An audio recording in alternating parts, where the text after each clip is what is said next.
આજે માં બ્રહ્મચારિણીને સમર્પિત શારદીય નવરાત્રિનો બીજો દિવસ છે। આ દિવસે લોકો દેવી બ્રહ્મચારિણીની પૂજા કરે છે। તમને જણાવી દઈએ કે માં બ્રહ્મચારિણીની પૂજા કેવી રીતે કરવી અને નવરાત્રિના બીજા દિવસે દેવીને શું અર્પણ કરવું।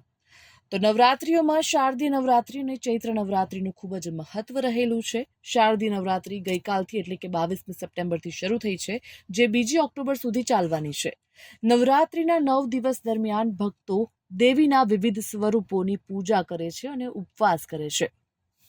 નવરાત્રિનો બીજો દિવસ જે માં બ્રહ્મચારિણીને સમર્પિત છે। આ દિવસે દેવી બ્રહ્મચારિણીની પૂજા વિધિઓ સાથે કરવામાં આવે છે અને ઉપવાસ પણ કરવામાં આવે છે। નવરાત્રિના બીજા દિવસે સફેદ રંગના કપડાં પહેરવા જોઈએ। માતા બ્રહ્મચારિણીને સફેદ રંગ ખૂબ જ પસંદ છે। આ રંગ પવિત્રતા, શાંતિ અને ત્યાગનું પ્રતીક છે, જે દેવીની બ્રહ્મચર્ય અને તપસ્યાને પ્રતિબિંબિત કરે છે। તેથી નવરાત્રિના બીજા દિવસે સફેદ કપડાં પહેરવા જોઈએ। નવરાત્રિના બીજા દિવસે દેવી બ્રહ્મચારિણીની પૂજા દરમિયાન ઓમ બ્રહ્મચારિણીએ નમઃ મંત્રનો જાપ કરવો જોઈએ, જે તપસ્યા, ભક્તિ અને જ્ઞાનનું પ્રતીક છે। દેવી બ્રહ્મચારિણી માટે આ મંત્રનો જાપ કરવાથી દેવીના આશીર્વાદ મળે છે। નવરાત્રિના બીજા દિવસે બ્રહ્મચારિણી માને મોગરાના ફૂલો કે સફેદ ફૂલો ચઢાવવામાં આવે છે।